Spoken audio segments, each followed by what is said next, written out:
El hecho de que otros chicos, siendo agresivos, consigan lo que quieren, es un refuerzo para estos chicos.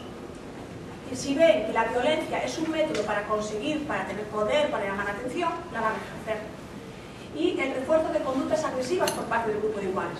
Es decir, por ejemplo, el gallito del grupo, como él pega y consigue lo que quiere, automáticamente todos los demás le valoran porque ha conseguido su objetivo, ¿no? Y el centro escolar. Muchas veces hay una gran desvinculación del profesional, del maestro, del profesorado, con respecto a los chicos, ¿no? De justificación de las conductas, de no trabajo, ahora empieza a haber mucho trabajo de resolución de conflictos en las escuelas, pero hasta ahora pues eso un poco se permitía, no se le daba importancia. Y la inexistencia de normas. Ahora en todos los centros escolares de Galicia es obligatorio que exista lo que se llama el reglamento de régimen interno, que regula las conductas que los chicos tienen, que pueden o no tener en ese centro.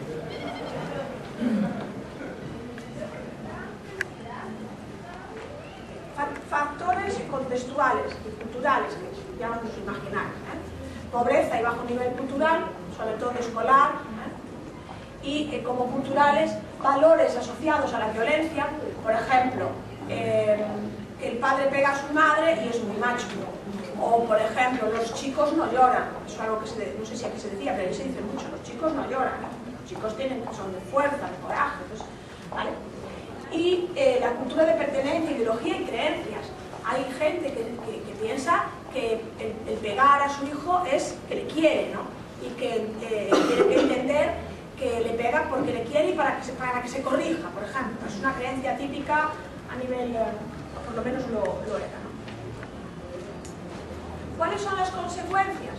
Pues vamos a verlas. Hay que ver dos cosas, ¿no?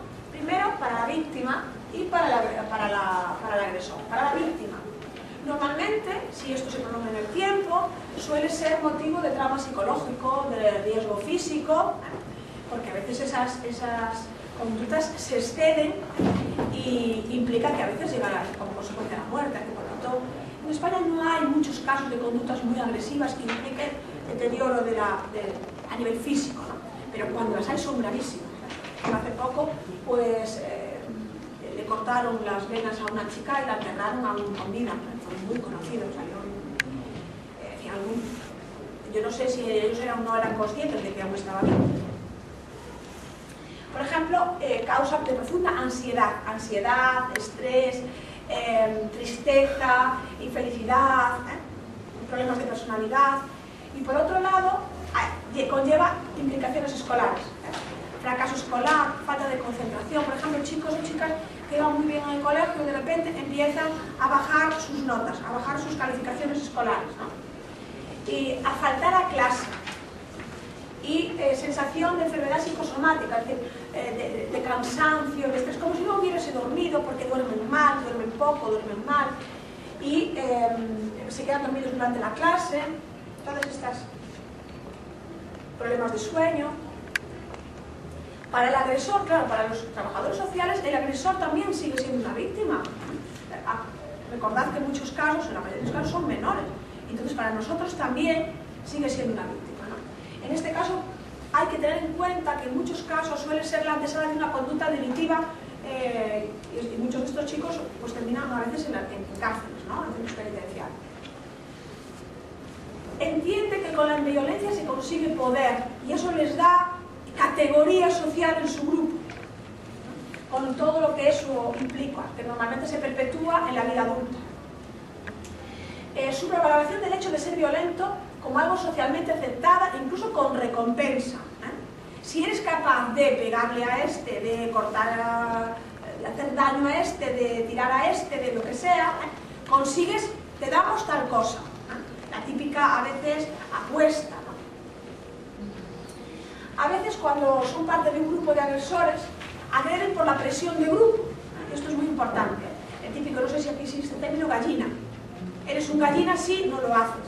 Claro, los chicos muchas veces que necesitan sentirse miembros, partes del grupo, por la presión que ejerce esto, cometen esas acciones.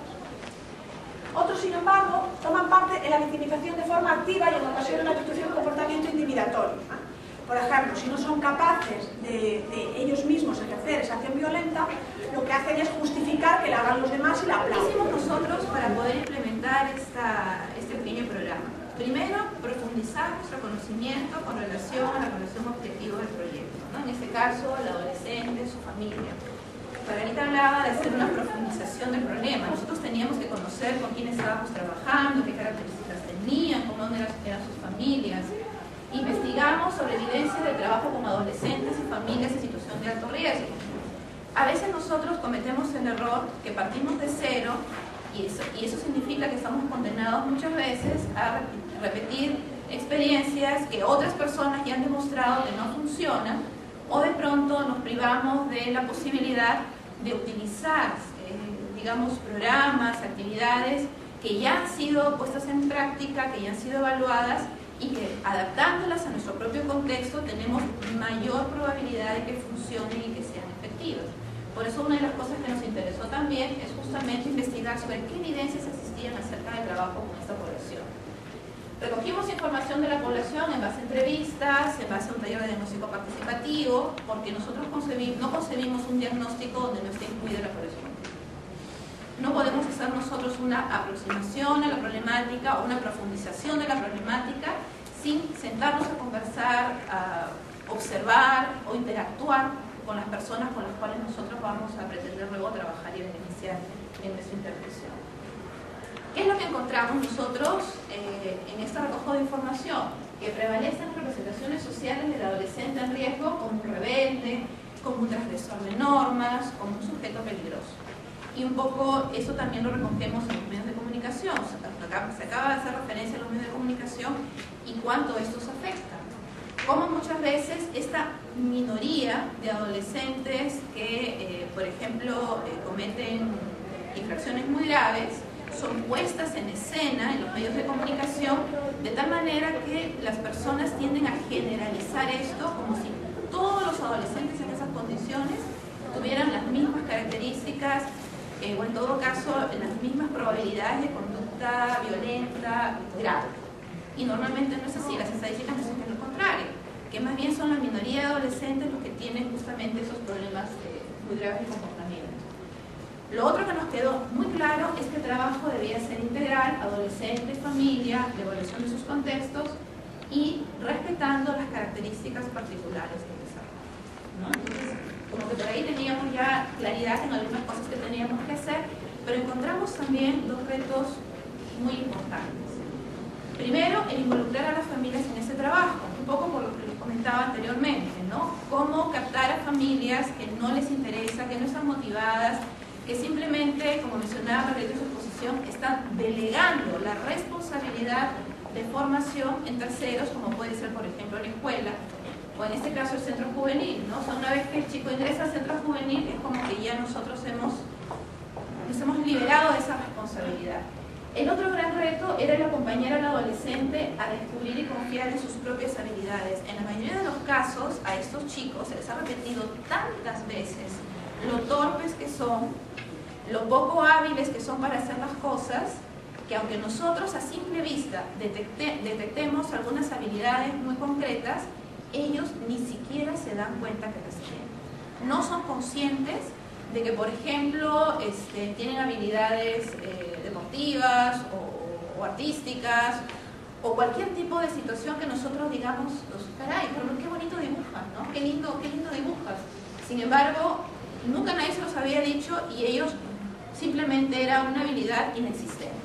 Entonces, una de las cosas que también consideramos importante es que el adolescente descubre cuáles son sus habilidades, para qué es bueno, ¿no? O sea, es como que yo les preguntara, por ejemplo, ¿no? O sea, ¿para qué son buenos? O sea, algo que ustedes saben hacer bien. ¿Qué cosas sabes hacer bien? Cocinar, muy rico. ¿Qué más? Por ejemplo, ¿qué sabes hacer bien? Que bueno, eso es una habilidad excelente, por ejemplo, ¿no? Y que todo el tiempo la estamos practicando, porque sobre todo quienes trabajamos con personas nos esmeramos por ser buenos comunicadores, ¿no? Por ser empáticos, por tener una buena relación con los demás. Y el otro reto era reordenar el lenguaje de las emociones y los afectos. Porque, por ejemplo, solíamos encontrar con mucha frecuencia dificultad para expresar afecto. Cuando hablamos, por ejemplo, de resolución de conflictos, ¿no? Se habló hace un momento, la violencia es una forma de resolver conflictos. Si yo quiero que un compañero haga algo y el compañero no quiere, aprovechándome de que soy más grande y más fuerte, yo le tiro un puñete y el chico viene y hace lo que yo quiero. ¿Resolví o no resolví? Sí, finalmente él hizo lo que yo quería que haga.